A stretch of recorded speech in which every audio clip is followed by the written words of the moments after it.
del informe del presidente de la mesa directiva sobre su reciente visita a Estrasburgo, Francia. Tiene el uso de la palabra el senador José Gerardo Rodolfo Fernández Noroña, presidente de la mesa directiva.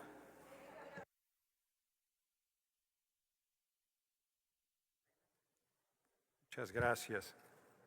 Ya hasta calor me dio.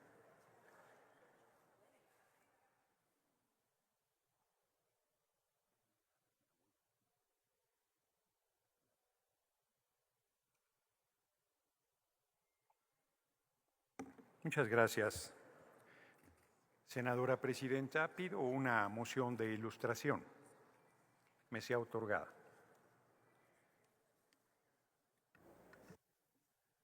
¿En qué sentido? Es un video que ha solicitado, se ha presentado aquí como moción de ilustración que se ajusta al tiempo que el reglamento establece. Adelante, se concede, senador presidente. Muchas gracias a la presidencia. Muy buenas tardes, señoras, señores. Es para mí un honor dirigirme a esta asamblea. Si pudieran subirle el volumen. He oído toda la mañana sobre la democracia y en México se vive un momento de democracia excepcional, con un nivel de politización muy importante de nuestro pueblo. La última elección, por primera vez en 200 años de República Federal, una mujer ha llegado a la presidencia, la compañera presidenta Claudia Sheinbaum Pardo, con casi el 60% de los votos. Obtuvimos 2/3 de la Cámara de Diputados, ganamos el 93% de los senadores de mayoría y acabamos construyendo la mayoría calificada, que ha generado importantes reformas en beneficio de nuestro pueblo. Digo, sin exagerar, una de las reformas constitucionales que hicimos nos parece que está abriendo camino diferente para la humanidad desde México, porque por primera vez en la historia de los pueblos del mundo se va a elegir por el voto universal, secreto y directo a las personas integrantes del Poder Judicial. Poder Judicial en México y en no pocos países representa un bastión del conservadurismo que ha atacado a gobiernos democráticos que sirven a sus países y se busca descarrilarlos a través de este poder y de la utilización de los medios de comunicación. El 1 de junio, reitero, por primera vez se elegirá por el voto universal, secreto y directo. Tenemos paridad plena en las cámaras, tanto federales como de las 32 entidades del país, y el único poder que no tenía paridad era el poder judicial. Tendrá a partir de la elección del 1 de junio paridad plena. Vivimos un momento difícil también porque la relación con el gobierno de Estados Unidos nunca ha sido fácil, y en este momento que contamos con un tratado de libre comercio de Canadá, Estados Unidos y México, se plantea modificarlo y generar aranceles hacia las mercaderías de México. No debería ser así. 90% de nuestro comercio está vinculado a Estados Unidos. Estos no deberían tener aranceles. Se quedó que el 2 de abril se dará una definición sobre el particular, y la definición tendría que ser que continúa nuestro país sin aranceles. No solo México está atento a lo que suceda, sino el propio mundo en general, por la posibilidad de cambiar las reglas del intercambio comercial como hay en este momento. Yo quiero plantear también en esta asamblea mi preocupación. Me parece inconcebible que en pleno siglo XXI siga existiendo el racismo, que siga pensándose que por su color de piel se es superior, y me parece todavía más grave que se lleve una política pública planteando con el tema de la migración posiciones racistas, posiciones clasistas, y llevándolas a políticas públicas que no solo atentan contra derechos humanos fundamentales, sino que ponen en riesgo la colaboración entre diversos países. Es el caso de México con Estados Unidos, que tiene una población, se habla de diferentes millones, 30 millones, 40 millones de mexicanos que con su trabajo y esfuerzo contribuyen a la riqueza del vecino país, que no fueron a robar, que no fueron a generar conductas antisociales, sino que pagan impuestos todos los días y con su trabajo y esfuerzo contribuyen a la riqueza del vecino país. Sin embargo, se les plantea una persecución, y no se hace lo mismo con los grupos de narcotráfico que en el propio territorio estadounidense distribuyen droga y que no son desmantelados. Nosotros creemos que en esos temas hay una posición hipócrita que debería revisarse y que debería plantearse una relación de respeto entre los países. Nosotros somos unos defensores firmes de la independencia y la soberanía de nuestra patria, mantendremos la comunicación, el diálogo, estamos convencidos que debe haber intercambio, coordinación, pero bajo ninguna circunstancia subordinación de nuestro país a ningún otro país, por poderoso que sea, como es el caso de Estados Unidos. Finalmente, nosotros consideramos que es importante apostar a la multipolaridad y que sería necesario hacer un acercamiento mayor con la Unión Europea para buscar comunicación, intercambio, una interrelación mayor. Pero no deja de asombrarme, también lo escuché esta mañana, que se condene la intervención militar de Rusia en Ucrania y no se condene con la misma fuerza la intervención del Estado de Israel en Palestina, la intervención de Estados Unidos y de la propia Unión Europea en Afganistán o en Irak.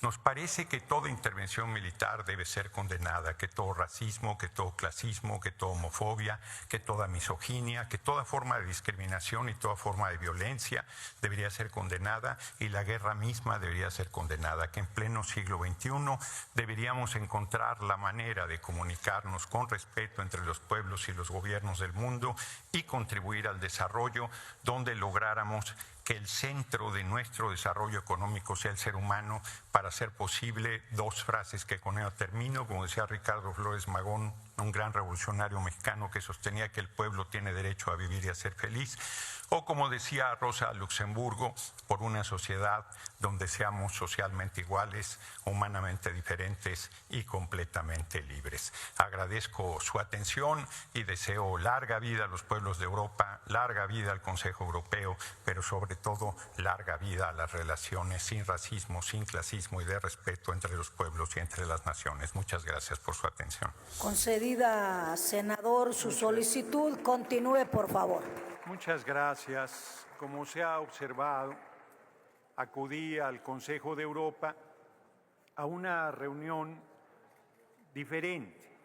No era la Asamblea Parlamentaria del Consejo de Europa, sino era la reunión de presidencias de los parlamentos europeos, con una presencia de 58 presidentes, presidentas de congresos europeos, con 3 países que estamos como observadores: Canadá, México y me parece que Siria estuvo presente en esta sesión.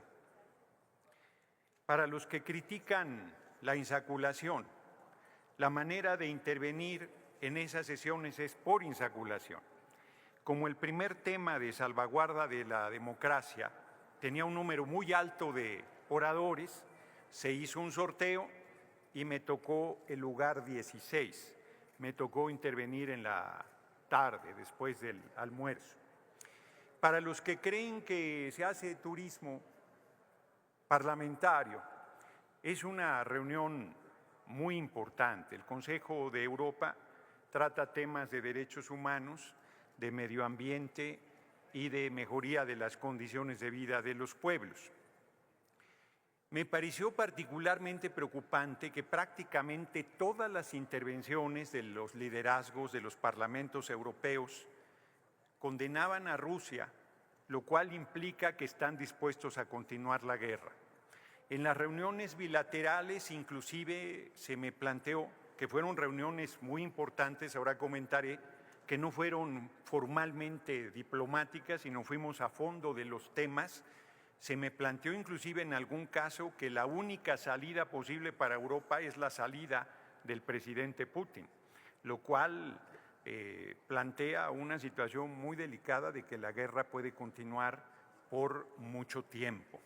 El Consejo de Europa y la Unión Europea está muy interesada en fortalecer la relación con nuestro país, y la compañera presidenta Claudia Sheinbaum Pardo tiene un reconocimiento enorme, un prestigio muy fuerte, y ellos insisten en que visite al Parlamento Europeo y al Consejo de Europa.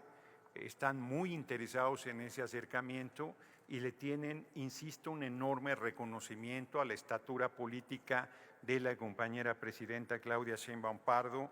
Enviaron un documento que ayer entregué a la compañera presidenta, que estará por aprobar en breve el Consejo de Europa, y que solicitan que sea asignado por nuestro país. Los temas fueron salvaguarda de la democracia, que fue en el que yo participé y que fue donde más oradores hubo, garantizar la libertad de expresión en tiempos de polarización e incertidumbre, que tuvo ya una mucho menor participación, y el de violencia contra personalidades políticas no lo pude atender por la razón que ahora voy a explicar. El propio 20, yo llegué el 19 de marzo a la 1:30 de la tarde a París, al Charles de Gaulle, y de ahí me desplacé de inmediato a Estrasburgo por tren desde la propia terminal aérea.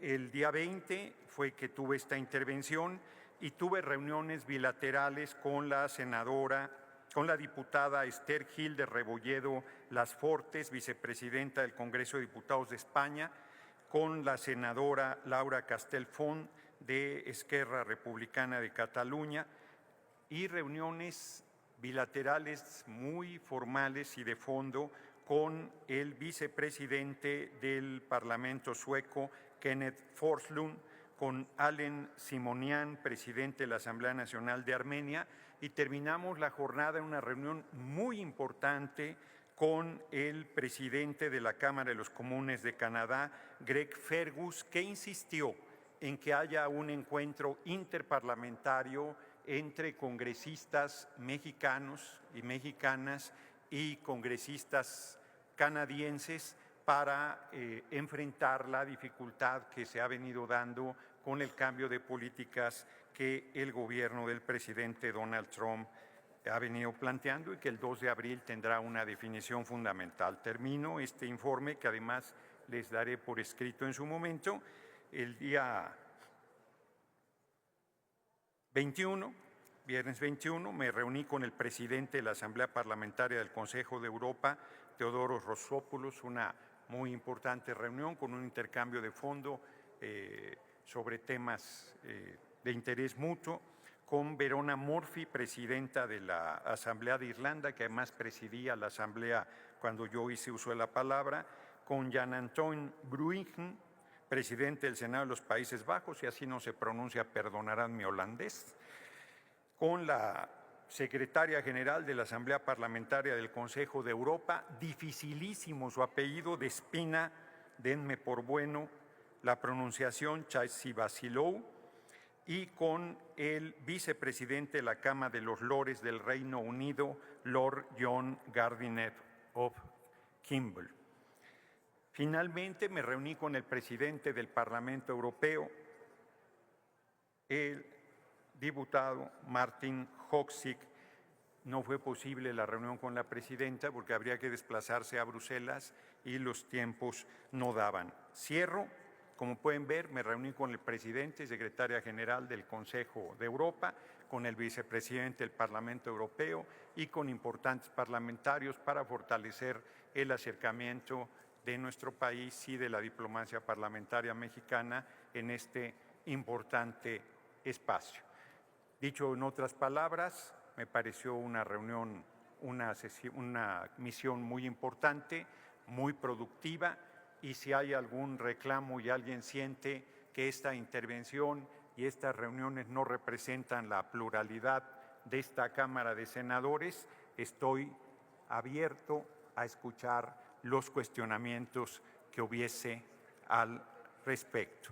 Cierro agradeciendo a este Pleno la confianza que ha depositado en mí al elegirme presidente de la mesa directiva, y seguiré honrando con seriedad, compromiso, probidad, honestidad y profundo amor al pueblo mi tarea como presidente de la Cámara de Senadores, que termina el último día de agosto de este año. Muchas gracias por su atención. Gracias, senador presidente.